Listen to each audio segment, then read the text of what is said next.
Segunda clase. El concepto es lo que le damos acá y lo que le hemos dado con la colaboración del doctor Ulloa y la ingeniera Delgado. Es una brújula, no es un mapa, ¿no?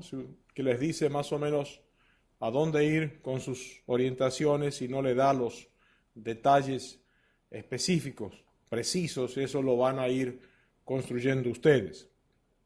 Como lo he mencionado antes, de los cursos pasados hay un alumno del 14, un alumno del año 15 que siguen elaborando en estos procesos y estamos ayudando en publicaciones de algunos trabajos. Vamos al tema. Cuando decimos diagnóstico, lo decimos en medicina. Cuando decimos argumento, es el argumento de a veces de los abogados o de los políticos, y hipótesis de última es la elaboración del pensamiento de los que hacen un trabajo de investigación. Las tres cosas son lo mismo: el argumento, la hipótesis y el diagnóstico. Lo vamos a usar de manera intercambiable, pero cuando uno dice diagnóstico también está queriendo decir argumento e hipótesis. ¿Se acuerdan de la semana pasada que les había dicho que lo más importante era la observación visual, la percepción visual, la evocación en la mente del observador de lo que está viendo? Inclusive Claude Bernard lo dice: primero observar la patología, después la interpretación fisiológica. Y esto de uno que era investigador básico.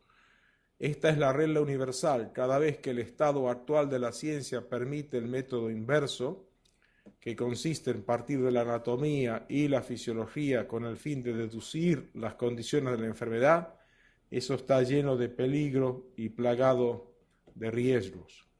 O sea, Claude Bernard, para la misma investigación básica, él era un fisiólogo, saben, es el padre de la medicina experimental. Él mismo decía, primero observar, ver lo que están viendo. Y eso parece una cosa redundante, otra vez Lazaret diciendo lo mismo, pero no, eso es así. Si se les encarna, en eso queda. Habíamos dicho que hay dos tipos de pensamiento: el pensamiento inductivo y el pensamiento deductivo. En nuestro cerebro tenemos, todos nosotros, cada uno de nosotros, tenemos el centro anatómico responsable de esas dos maneras de este pensamiento. Las dos maneras, si se quiere, son iguales. Si se puede, no sé si cómo sale con la flecha, pero las dos maneras son idénticas. El pensamiento deductivo no lo hace a nadie superior a otro, ni el pensamiento inductivo no lo hace a uno más intuitivo o menos agudo que el del pensamiento deductivo. Entonces, un diagnóstico. ¿Qué es el diagnóstico? ¿Qué es lo que van a hacer ustedes como odontólogos, como médicos, como investigadores? Van a tratar de explicar un fenómeno.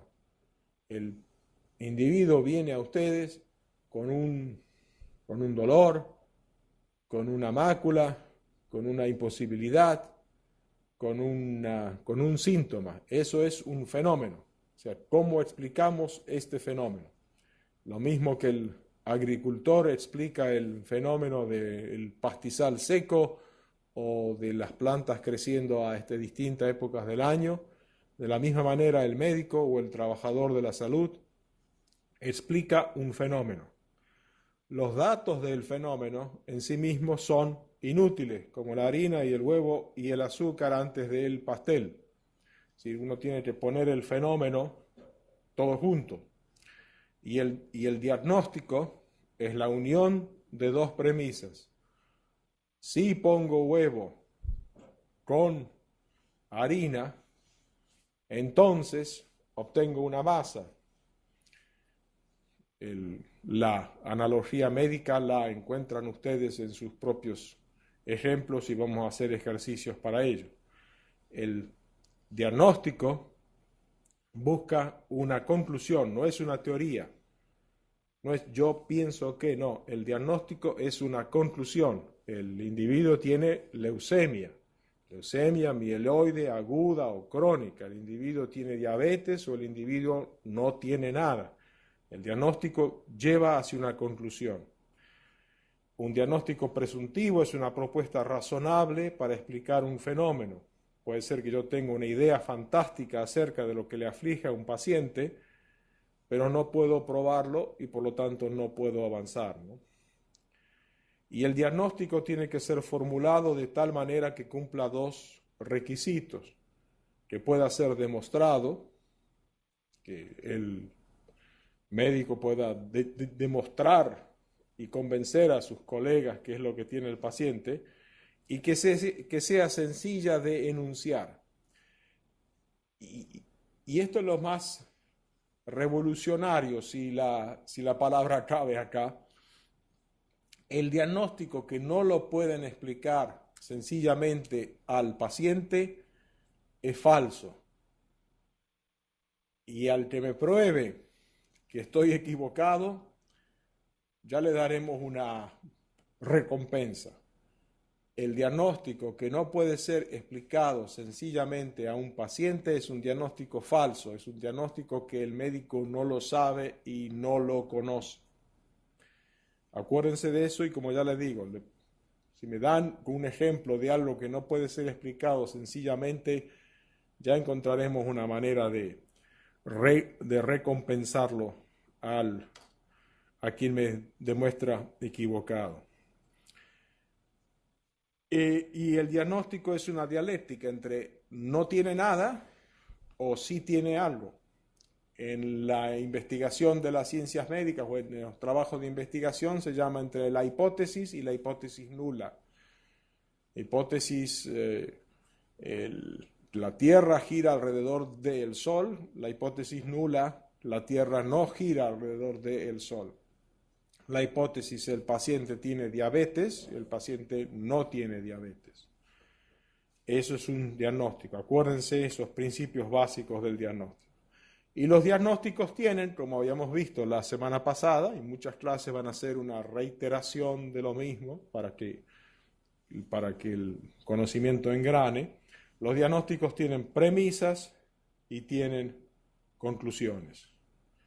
Lo primero que hay que hacer es identificar la conclusión, o sea, lo que está segundo. ¿Qué me quiso decir el paciente? ¿A qué viene? Y identificar las premisas. ¿Cuáles son las premisas del argumento? El paciente que viene y dice, la semana pasada, creo que Ever me había preguntado cuánto tiempo uno tiene que estar hablando con el paciente o con los familiares. Uno tiene que estar hablando con ellos hasta que encuentre para qué vienen, por qué vienen.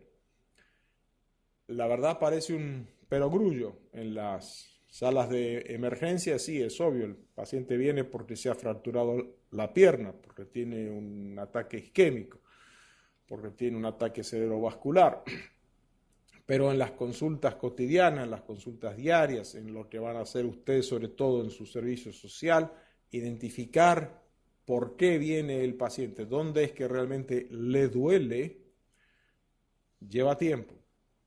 Y luego tiene que identificar las premisas, a ver si tiene sentido lo que ustedes piensan que es el diagnóstico. Ustedes piensan que el paciente está histérico por un ataque de hígado, o por una hepatitis, ataque de hígado es una palabra muy común, por una hepatitis, pero el hígado no le duele, el hígado no está grande, el hígado no, y el paciente no ha perdido peso, no tiene las venas distendidas en el abdomen, el signo de Cullen. Entonces, bueno, quizás no es un ataque de hígado o no es un problema hepático, y sino que es otro problema. Y los pasos del diagnóstico clínico, como dijimos, son inductivo y deductivo. Empecemos con el inductivo. Entonces el paciente viene, buenos días doctor o buenos días doctora, estoy acá, La primera pregunta es, ¿a qué viene? ¿Por qué viene? Hacemos mentalmente las premisas. Bueno, quizás sea el hígado, quizás no sea el hígado, quizás sea un problema abdominal, un problema cerebral, quizás sea un problema emotivo, y mentalmente se ponen las premisas, pero entonces le piden al paciente que les muestre la parte afectada o lo examinan físicamente y tienen la primera parte de su pensamiento inductivo. El razonamiento inductivo es el tránsito de las cosas individuales a los conceptos universales.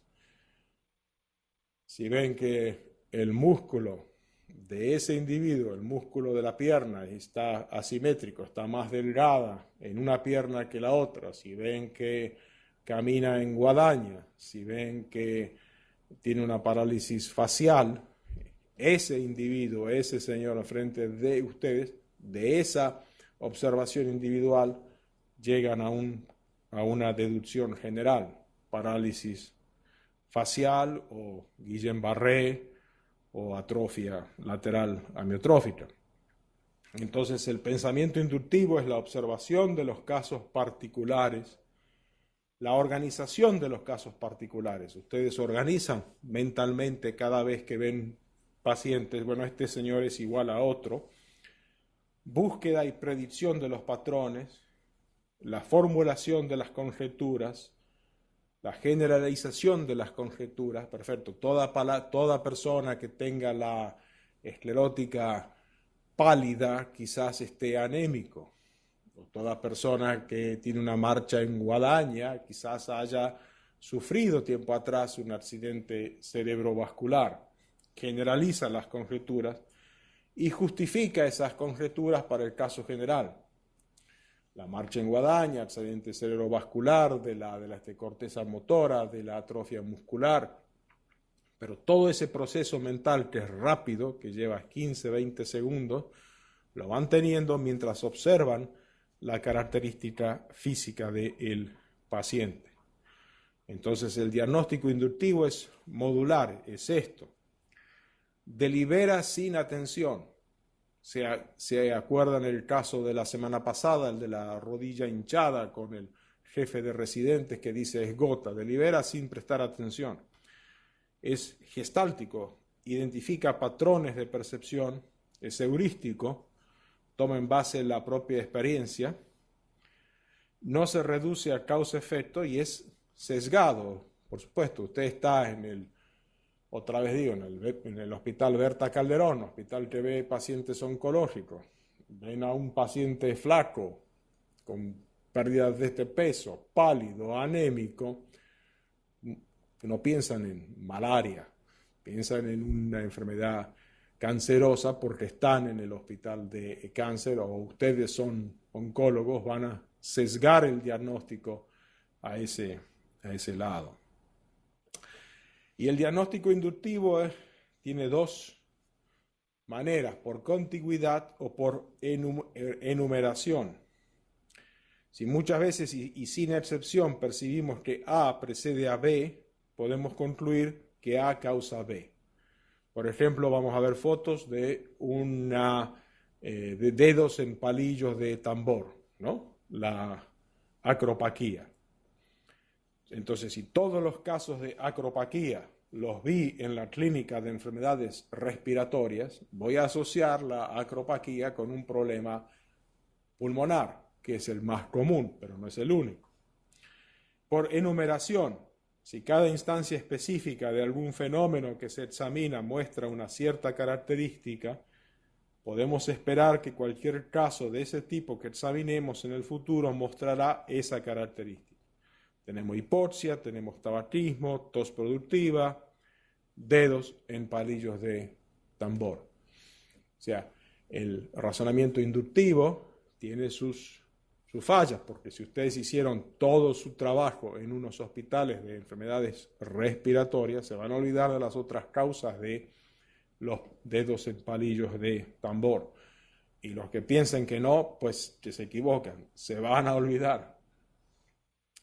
Y el diagnóstico por inducción hace una inducción por confirmación tabaquismo, cianosis, tos productiva, radiografía, y hay un peligro con este razonamiento que dice que la evidencia para, falta la R, apoyar o rebatir el diagnóstico no es contundente y vamos confirmando o rechazando el argumento, estirando los bordes del diagnóstico. Que la cianosis no es tan evidente, el paciente tiene la piel oscura, no se cita cianótico, la placa de tórax está sobreexpuesta y la tos puede ser aguda, secundario a un cuadro viral agudo. Sin embargo, insisto que el paciente tiene cáncer de pulmón de enfermedad celíaca. Enfermedad celíaca es otra causa de dedos en palillos de tambor. Menos común, pero causa suficientemente importante como para ser considerada en el diagnóstico diferencial. Pero otra vez, si todos los dedos en palillos de tambor, yo lo vi en un hospital de enfermedades respiratorias y me saqué un felicitado por haber diagnosticado una enfermedad pulmonar en alguien con esa enfermedad, me voy olvidando y las evidencias clínicas no son tan claras como digo, que la cianosis puede no ser tanto, que la placa no está tan buena, etc. Entonces el diagnóstico por inducción puede llevar a una generalización por inducción. Si vemos un porcentaje de personas presenta tal o cual enfermedad, podemos inducir que el mismo porcentaje de la población lo tendrá. Eso se explica en sí mismo.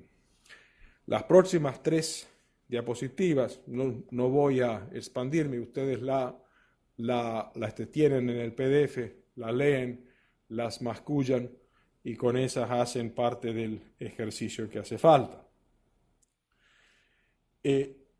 Las falacias de la inducción. Falacias son las trampas, los peligros del método inductivo. Uno, somos testigos de un evento, recordamos algo similar y pensamos que porque lo recordamos primero es valedero. No es idéntico a lo que la experiencia nos ha dicho, pero construimos una analogía entre la memoria y lo que estamos viendo. Ustedes han visto 4 o 5 enfermos con gota, con la rodilla hinchada, similar a los cuadros que vimos antes, van a tender a pensar en gota cada vez que vean a un paciente con la rodilla hinchada. Estamos satisfechos con la conclusión, desechamos otras alternativas y seguimos insistiendo en la confirmación de nuestro diagnóstico. Yo les aseguro que si prestan atención, esta segunda falacia de la inducción la han visto ya o la van a ver este año. Si se dan cuenta, a veces cuando un profesor o un médico con más experiencia sigue insistiendo en el diagnóstico original porque uno está contento y satisfecho de su propia inteligencia. Y uno, me incluyo yo. Y nos hemos olvidado que nuestra experiencia es limitada. No le preguntamos al colega qué piensa. Uno no quiere parecerse a los ciegos describiendo un elefante por el tacto. O sea, el método inductivo es el profesor que parado al pie de la cama del enfermo en los pases de sala dice, tiene esto, hagan esto y pasa a la cama siguiente. Es el profesor que se da vuelta, torna y le pregunta al segundo, al tercero o a los estudiantes qué piensan de mi diagnóstico. Otra vez, contados así, estas cosas parecen horribles. Nadie lo hace. Mentira. Hace 2 días yo lo he visto en mi propia sala. El segundo paso, el deductivo. El deductivo es un proceso descendente de lo general a lo particular, que es el que Claude Bernard decía, tengan cuidado, si empiezan con la anatomía y con la fisiología, después se van a perder. Tienen que empezar con la observación pensando qué es y luego confirmar con el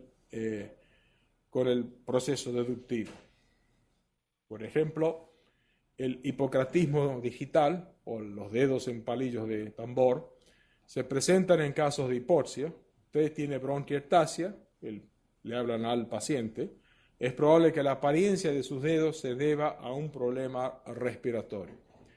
La palabra clave acá o la frase clave acá es probable. El del método inductivo dice, esto es esto. El deductivo dice, es probable. En aquellos cuyas premisas P garantizan la validez de la conclusión. Que se acuerda que habíamos dicho algo parecido, que parece perogrullo, pero el apéndice no está relacionado con el sistema respiratorio. La inflamación del apéndice no obstruye las vías respiratorias. El hipocratismo digital no es por inflamación del apéndice. El ejemplo es burdo, pero ustedes lo van acomodando a las realidades. El sistema deductivo depende de la forma, de la estructura en la que está presentado el argumento. Y esto es quizá lo más importante de la clase de hoy. Los argumentos deductivos se presentan en 5 maneras, no en 4, no en 6, en 5. Y los que han visto las hojas que le entregó Eber, ahí ven que hay unos ejercicios donde vamos a poner, ustedes tienen que poner las distintas alternativas de pensamiento deductivo en los casos clínicos que le he puesto. El modo ponens. El modo ponens se afirma afirmando. El énfasis está en la afirmación. Si P, entonces Q. P, por lo tanto Q. Si sangra durante la cirugía, es de esperar que el hematocrito descienda. Sangró durante la cirugía. Por lo tanto, es probable que el hematocrito haya descendido. Ese es el modus ponens. Se afirma afirmando. Si sangra, entonces sí el hematocrito desciende, sí sangró, por lo tanto, sí es probable que el hematocrito haya descendido. El ponens afirma. El modus tollens quita. Si no sangra durante la cirugía, es de esperar que el hematocrito no descienda. El hematocrito es normal, o sea, no ha descendido. Es muy probable que no haya sangrado durante la cirugía. Digamos, si P, entonces Q, no Q, por lo tanto, no P. El anterior era si P, entonces Q, P, por lo tanto Q. Este es si P, entonces Q, no Q, por lo tanto, no P. El silogismo hipotético, que es la tercera manera de presentar un diagnóstico deductivo, o un método deductivo de pensamiento, es si P, entonces Q, si Q, entonces R, por lo tanto, si P, entonces R. Si hemodiluyen al paciente durante la cirugía, el hematocrito puede descender. Si el hematocrito desciende, entonces lo transfunden. El paciente hemodiluido puede recibir transfusión innecesaria. No me expando más en esto, ustedes lo pueden elaborar por su cuenta. El silogismo disyuntivo, P o Q, no P, por lo tanto Q. O transfundimos al paciente o esperamos que el hematocrito mejore, P o Q. No P, no hay sangre en el banco, esperamos que el hematocrito mejore. Y el final, el dilema. Si lo transfundimos al paciente B negativo, nos quedamos sin sangre para los 2 pacientes con B negativo que están siendo operados ahora. Si no lo transfundimos al paciente, su taquicardia puede complicar su arritmia. O corremos el riesgo de A, de quedarnos sin sangre, o corremos el riesgo de B, de complicar la arritmia del paciente por la taquicardia inducida por la hipoxia. Que son 5 formas, y solamente 5, no 6, ni 4, y que esas formas tienen una descripción perfecta, modus tollens, modus ponens, si lo decimos disyuntivo, hipótesis, dilema, ustedes se lo tienen.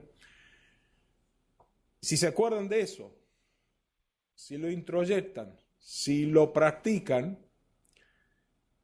es muy probable que su capacidad de actuar como médicos o trabajadores de la salud. Hay un odontólogo con este nosotros, una futura odontóloga con este nosotros. Es muy probable que su capacidad mejore significativamente por encima de los otros.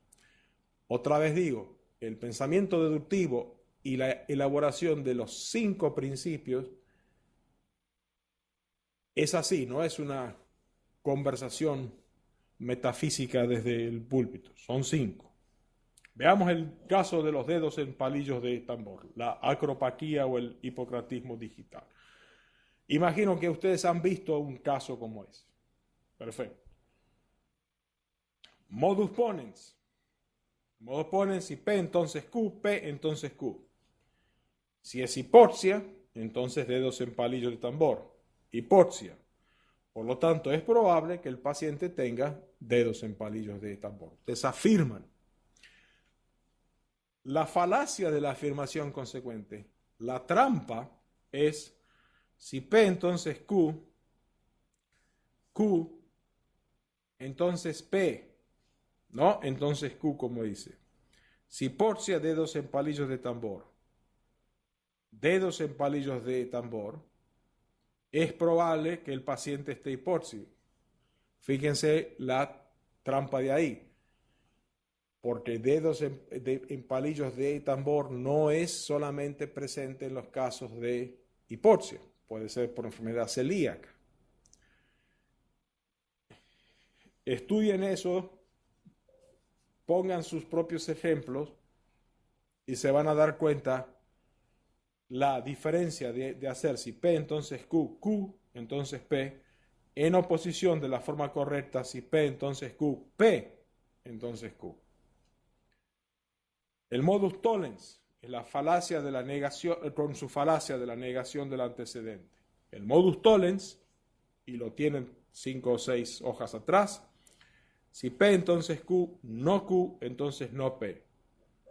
Si hipoxia, es probable que tenga dedos en palillo en tambor. No tiene dedos en palillo de tambor, por lo tanto es probable que no tenga hipoxia. Y la falacia es si hipoxia, dedos en palillos, no hipoxia, no dedos en palillo. El silogismo hipotético plantea un caso hipotético que puede ser válido o no, ya lo vimos antes. Hipoxia no es la única causa de dedos en palillo de tambor, pero siempre se empieza estudiando las vías respiratorias. Por lo tanto, el paciente con dedos en palillo de tambor puede estar sometido a estudios innecesarios, porque otra vez puede ser que tenga una enfermedad celíaca. El silogismo disyuntivo, o lo mandamos a la capital para una tomografía de tórax y abdomen, o lo tratamos con broncodilatadores. No hay ambulancia para el traslado, le damos broncodilatadores y a ver qué pasa. Esto, otra vez digo, son claros ejemplos de pensamiento deductivo, es uno de las 5 maneras. Y el dilema, si le damos broncodilatadores sin diagnóstico cierto, estamos reduciendo las medicinas útiles para aquellos que tienen bronquitis. Sí, pero me preocupa no hacer nada, por lo que pienso es un problema broncopulmonar, aunque no lo puedo confirmar. O corremos el riesgo de A o corremos el riesgo de B. En síntesis, tienen 2 series de imágenes con las 5 formas de hacer el pensamiento deductivo, una con el caso de la hipoxia intraoperatoria y otra con el caso de los dedos en palillos de tambor. Los mismos ejemplos de pensamiento inductivo y deductivo, sobre todo inductivo, se aplican a lo que hemos visto la semana pasada con el doctor Kokoschka, que se corta la mano y presenta el cuadro clínico de la fiebre puerperal, y con el paciente con la rodilla hinchada. Entonces, ¿cómo hacemos el diagnóstico? Vemos al paciente con los dedos en palillos de tambor. Sabemos, lo hemos visto eso antes. Sí lo he visto, entonces estoy con el pensamiento inductivo y digo, esto es dedo en palillos de tambor. Pero, como soy un buen médico, como he hecho el el curso en la UNAM, empiezo a hacer una calibración.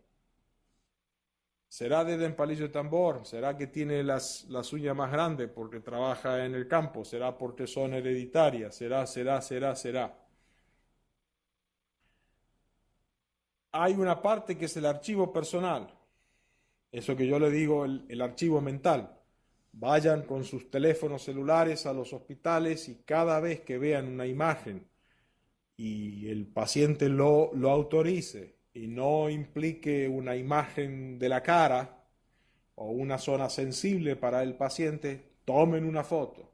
Ustedes a fin de año o a fin de su carrera deben tener por lo menos 400 fotos de dedos, 400 fotos de abdómenes o de cosas que no se conozcan. Pero entonces van al archivo personal. Pero sucede que en el archivo personal nunca han visto dedos en palillos de tambor.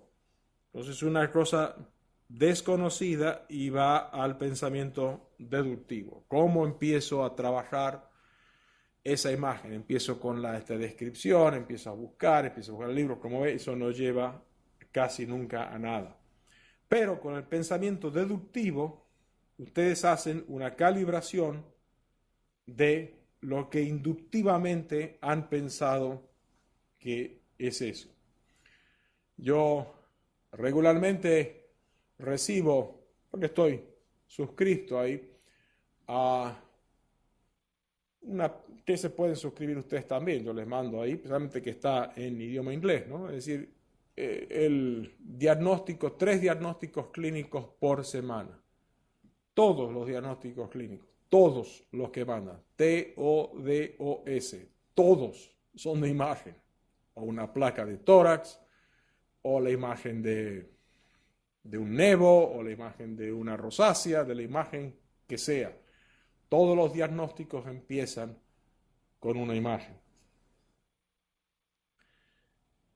Eh, en el paciente con el dedo en palillos de tambor, se fijan si tiene cianosis o si no tiene cianosis, si está cianótico o no está cianótico. Si está cianótico, una enfermedad cardíaca. Si no está cianótica y sin tos ni disnea, aquí tienen todas las enfermedades que van ahí. Pero ustedes empiezan el proceso deductivo de esa manera. Dedo en palillos de tambor, cianótico o no cianótico. Esta parte, este trabajo aquí de la deducción, es el trabajo que ustedes consiguen leyendo. Este trabajo de la primer impacto mental lo consiguen viendo. Creo que ya lo he dicho varias veces antes. Las veces que alguien le diga, vente a ver a este enfermo, vayan, porque lo van a ver y va a ser una gran ventaja. Habíamos dicho que bueno, se me saltó acá y esto así, las premisas y las conclusiones, y acá volvemos al caso del cura, si se acuerdan, con el Semmelweis. Las premisas y las conclusiones son la unión del sí. Si esto pasa, entonces, si hay evidencia, si no hay cianosis, entonces pensamos en causa gastrointestinal, en el dedo palillo de tambor, ponemos en marcha de verificación. En los ejercicios que vamos a hacer, que van a hacer ustedes durante la semana, es decir, todas las frases que hacen, las hacen sí, entonces, en consecuencia. Ese es el proceso de diagnóstico. Es silvanar premisas para llegar a conclusiones. Y hayamos dicho antes que las premisas deben de ser aceptables, relevantes y adecuadas. Y eso lo tienen ya de la clase pasada. Ya falta poquito. Van bien, sí me van entendiendo, ¿verdad? Eh, Claro que sí, todo bien. Vamos bien, perfecto. Esto es mérito de la ingeniera Patricia Delgado, es decir, notable. Pero a los diagnósticos nos acechan las falacias. Y hay dos falacias. Falacia de confundir necesario con suficiente. Hipoxia es necesaria, pero no es suficiente. No todo hipóxico tiene dedos en palillos de tambor. Y la falacia del argumentum ad ignoratiam, que dice que la ausencia de prueba no es prueba de ausencia. No hace falta biopsia para concluir que el paciente tiene altas probabilidades de portar un carcinoma pulmonar. Si ustedes a veces quieren tener el último diagnóstico, el último test de laboratorio, examen de laboratorio, y a veces alcanza con la parte deductiva. Las falacias de los diagnósticos son generalmente 6. No son 7, no son 5, son 6. La falacia de confundir la comunidad con el individuo. No todos los dedos, no todos los carcinomas pulmonares tienen dedo en palillos de tambor, o lo que ustedes están padeciendo en Nicaragua ahora, y corríjanme si me equivoco, no todos los cortadores de caña o los trabajadores rurales tienen insuficiencia renal. No confundan la comunidad con el individuo. La enfermedad rara también puede suceder en su comunidad. La falacia de confundir un estadio de la enfermedad con el todo. Dedos en palillos de tambor no siempre es carcinoma terminal. La falacia de confundir la causa con el efecto. La falacia dominó, poner excesivo énfasis en la explicación fisiopatológica. La falacia del perfeccionista, descartamos una hipótesis porque no lo explica todo. Y la falacia de la conclusión irrelevante, desviarse del sentido principal de la consulta. ¿Se acuerdan que hemos dicho varias veces? Identificar la conclusión, a qué viene el paciente. El paciente viene con dedo en palillo de tambor y terminamos deslumbrados por nuestra explicación acerca de la biología molecular de los factores de crecimiento epidermal abajo de la uña.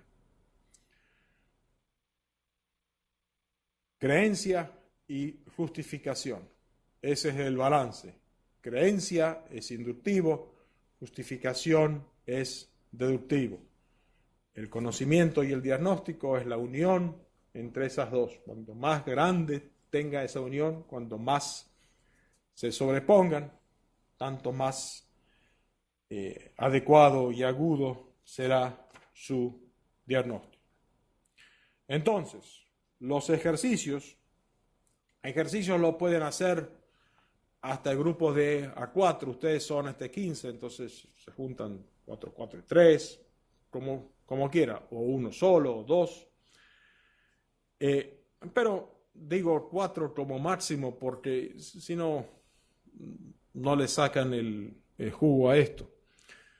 Los ejercicios me los mandan por correo, tómense esta semana y tómense la otra. No hay marcas, o sea, no hay nota, no hay aprobado o reprobado.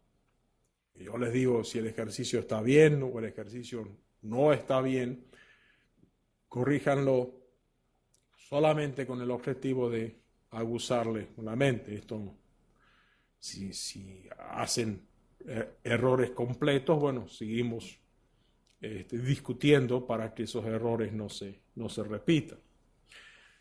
Entonces, presenten los siguientes cuadros clínicos, son 3 cuadros clínicos, y los presentan como modus tollens, modus ponens y las falacias, y como silogismo hipotético y como disyuntivas.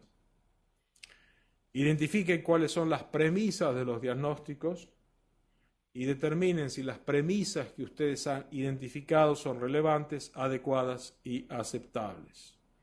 Y cuáles algunas, si algunas hay, que son dudosas. Entonces tienen las clasificaciones de las condiciones de las premisas en el material de la primera clase y en los modus tollens, modus ponens y las falacias.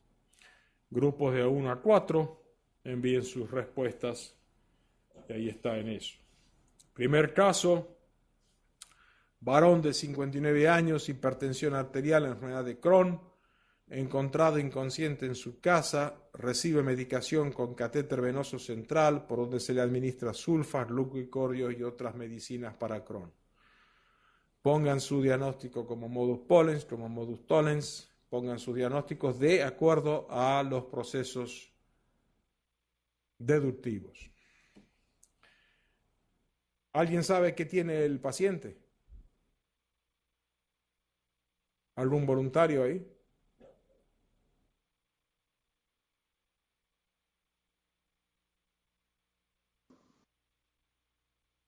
¿Quién desea? ¿No? Bien. Ya les digo, no se aflijan, yo la primera vez que veo, o sea, primera vez cuando encontré esta foto, lo que el paciente tiene es una obstrucción de la vena cava. Fíjense, ahí está la parte hiperémica superior y la parte normal inferior. Eso es el diagnóstico inductivo. Alguien camina por ahí, lo ve y dice, ups, este señor se le obstruyó la vena cava. Y lo ven ahora y lo guardan y sobre todo se lo tienen en colores, creo que debe ser en colores porque fue muchos megabytes ahí el PDF ese que les mandé. Ahí está, ya se lo acuerdan para siempre. Obstrucción de la vena cava. Pero ese es el proceso inductivo. Ahora háganlo deductivo, háganlo como modus tollens, como modus ponens, como silogismo hipotético, y háganlo de la manera correcta y cómo sería de la manera equivocada llegar al proceso diagnóstico. Porque ustedes dicen, bueno, este tiene obstrucción de la vena cava y uno dice, no, no lo tiene. Demuéstrame que es cierto. Esta segura, mujer de 28 años con áreas de eritema en la cara en zonas expuestas al sol, con exclusión de áreas cubiertas por gafa. Los síntomas se presentaron horas después del masaje profesional donde se usaron subproductos de cipreses y geranios que son fototóxicos. Después del masaje, la paciente retornó a su escritorio ubicado al lado de un gran ventanal orientado hacia el oeste. Imaginamos que es la tarde y que el sol venía y obviamente los efectos fototóxicos en la cara.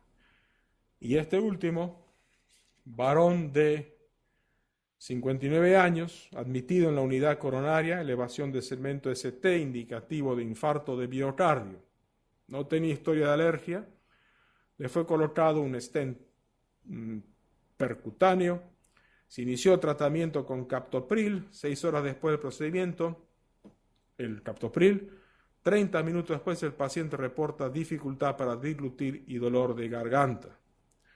Le abren y le examinan y le ven hubo la grandote ahí. Dejan de hacer el captopril y eso baja. Es decir, lo que el paciente tiene una reacción hiperémica al captopril.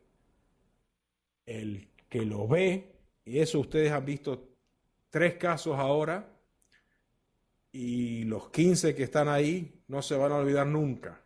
Nuestro colega odontólogo no se va a olvidar nunca de esto porque lo ha visto en una foto y lo asocia. Perfecto, ese es el inductivo.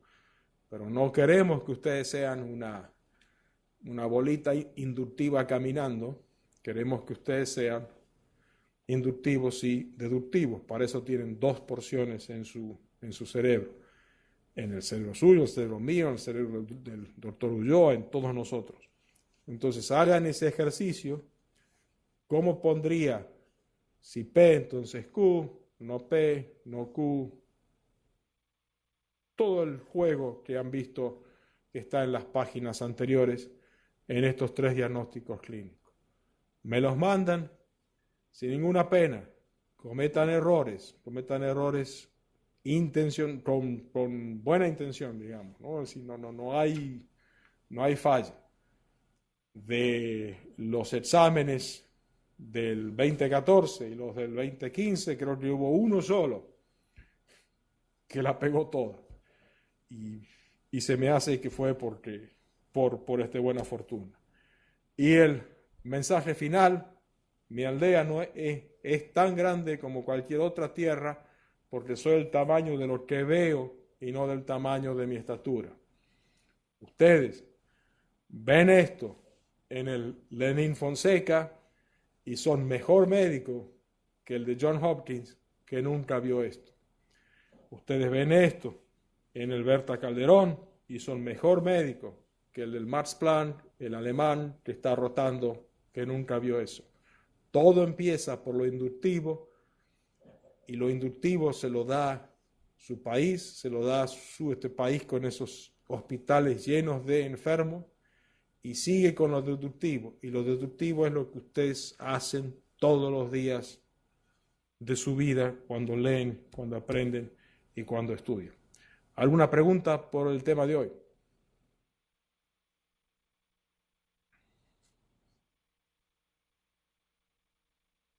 ¿Preguntas?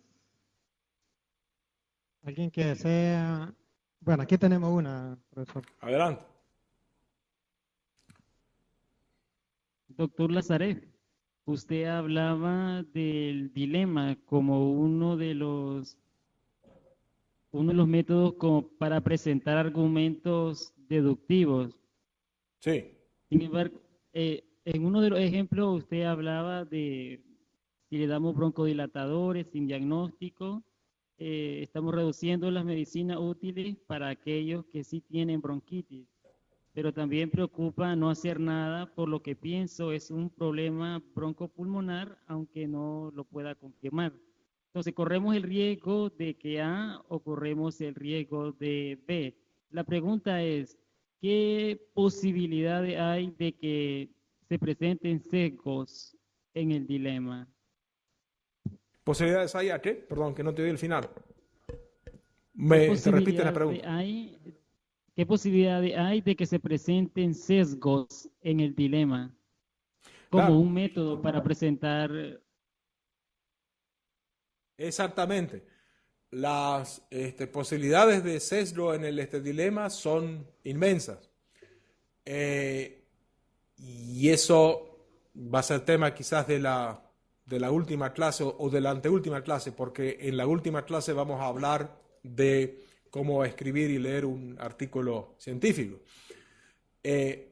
La próxima clase va a ser sobre hipótesis y sobre causas, y la cuarta clase va a ser justamente sobre ese aspecto único, el dilema. Hay gente, y si ofendo a alguno, bueno, que se ofenda, pero la medicina tiene los sesgos existen de acuerdo a la personalidad del paciente. Hay médicos que tienen la personalidad mental del mal parido. Y el dilema de que si va a haber broncodilatadores para otro, si va a haber dinero para llevar o traer, y qué va a pasar con la señora de la cama contigua, que también necesita esa medicina, ese dilema ni se le pasa. Hay otros que tienen una muy grande y bien desarrollada conciencia social y viven, como dices tú, en continuo dilema. Están atrapados por el dilema. Entonces, excelente pregunta, porque el sesgo, el modus tollens y el modus ponens, eso vale para los biólogos, los matemáticos y muchos casos de la medicina. La disyuntiva y el dilema y el sesgo vale solamente casi para las ciencias sociales como la medicina. La medicina es una ciencia social. Pero fíjense ustedes que no es que los libros de diagnóstico clínico hablan de modus tollens y modus ponens, y yo por mi parte se me ocurrió poner el dilema porque supuestamente tengo cierto nivel de conciencia social. No, no, no. El dilema está en los libros de diagnóstico clínico y está en los libros de medicina basada en la evidencia. La personalidad del médico, la personalidad de todos ustedes, va a influir en qué tamaño o en qué volumen le dan al sesgo. Contesté tu pregunta, más o menos.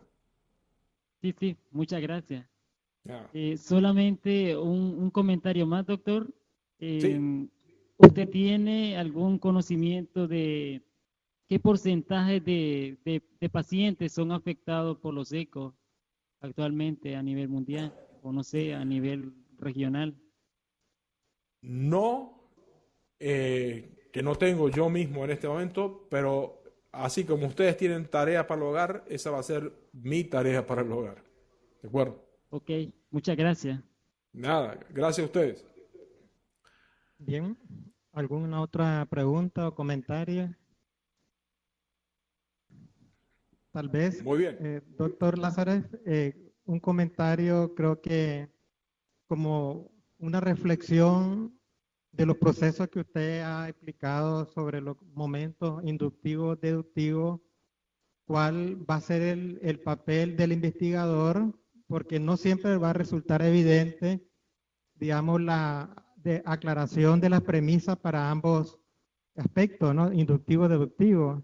Entonces, ¿cómo entra el investigador ante un problema que necesita ser aclarado y que a la vez no tenga un sesgo o un problema de confusión, ¿verdad? Entonces, tal vez sería importante en el transcurso cuál es la posición del investigador frente a los planteamientos que usted está haciendo para crear procesos investigativos que sean pertinentes, válidos y confiables.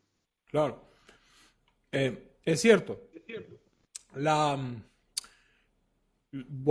es una pregunta profunda, ciertamente, ¿no? Es decir, no se podía esperar menos del vicedecano. Pero la respuesta rápida, que no necesariamente es la respuesta absolutamente correcta, la respuesta rápida sería, si no puedes definir el problema, entonces el problema o no es tal o sobrepasa tu capacidad, ¿no? Tú estoy hablando del investigador en forma general. Cuando se presenta un fenómeno, lo que uno tiene que ver primero es la conclusión, qué es lo que el fenómeno es. Digo esto, doy un ejemplo, pero voy a pensar con la profundidad que se merece la pregunta del doctor Ulloa. Alexander Fleming, supuestamente llega a su laboratorio después de haberse ido de vacaciones y nota que en el Petri, en el container del Petri, que algunas bacterias han ido, se han reducido. Él identificó la conclusión de este problema. Las bacterias se han reducido. Entonces de esa observación inductiva empezó a tratar de explicar y llegamos a la penicilina. ¿Qué hubiera pasado si, y esto es un cuento muy perfecto, o sea, no sé si fue exactamente así, pero digamos, ¿qué hubiera pasado si no, pero algo de verdad debe de tener? ¿Qué hubiera pasado si él no llega a la identificación de la conclusión adecuada, ¿no? Es decir, él llegó a una conclusión adecuada y fue capaz de resumirla en una frase. Si se acuerdan que yo les dije antes, lo que no le pueden explicar al paciente sencillamente es porque no está el diagnóstico preciso, ¿no? Y sería lo mismo con el investigador. Si no puede darse cuenta enseguida de la conclusión, es que la conclusión no es tan evidente como él piensa. De todas maneras, tomo nota ahora mismo de esto y voy a tratar de elaborar en los próximos días una respuesta más... sí, es mi respuesta inductiva. Ahora voy a tratar de ser deductivo, de poner los modus tollens, ponen los dilemas y los silogismos hipotéticos para ver si es una respuesta adecuada.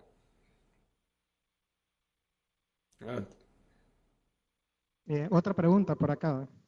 Sí. Sí, mi pregunta es la siguiente. Si existen premisas mayores o menores en los silogismos y con respecto a las conclusiones, y se puede también tomar las probabilidades de estadística dentro del proceso de este proceso de análisis.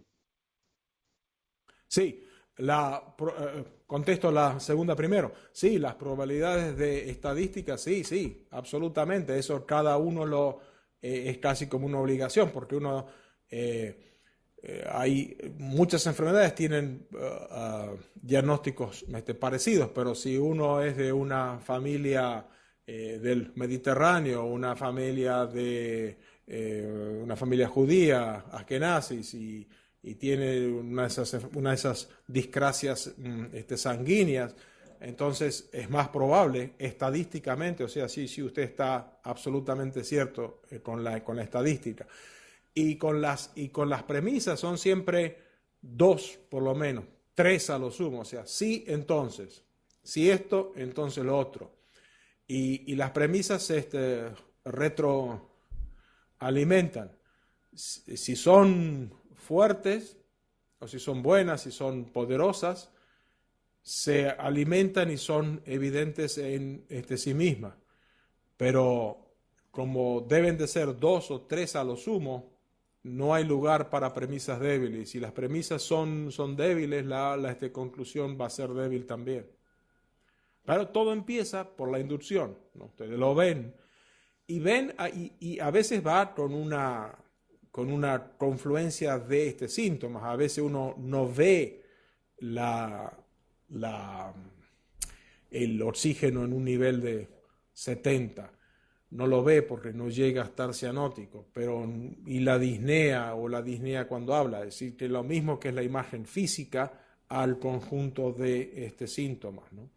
Pero entonces sí, de las 2 preguntas que usted me ha hecho, la estadística sí tiene importancia, que es la frecuencia, o sea, de no confundir cebras con caballos, ¿no? Como dice, si escuchas galopar, piensa en caballos y no en cebras.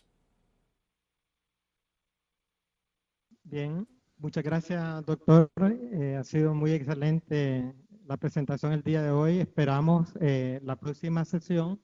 Quería hacer un comentario. En la próxima semana la universidad va a estar en día de asueto. Corresponde a los días de las fiestas patrias.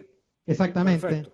Entonces le propongo que sería el 21, ¿verdad? Creo que es El 21, la perfecto, sí. Así es. Yo me acuerdo que teníamos una semana en el medio. Yo pensaba que el 21. El 21 nos vemos de nuevo. De acuerdo, Perfecto. cómo no. Muy buenas Entonces tardes y me mandan muchas esos gracias. ejercicios hasta el 21. Muy bien, amigos. Nos vemos entonces. Gracias, buenas tardes. Hasta luego. Hasta luego. Gracias.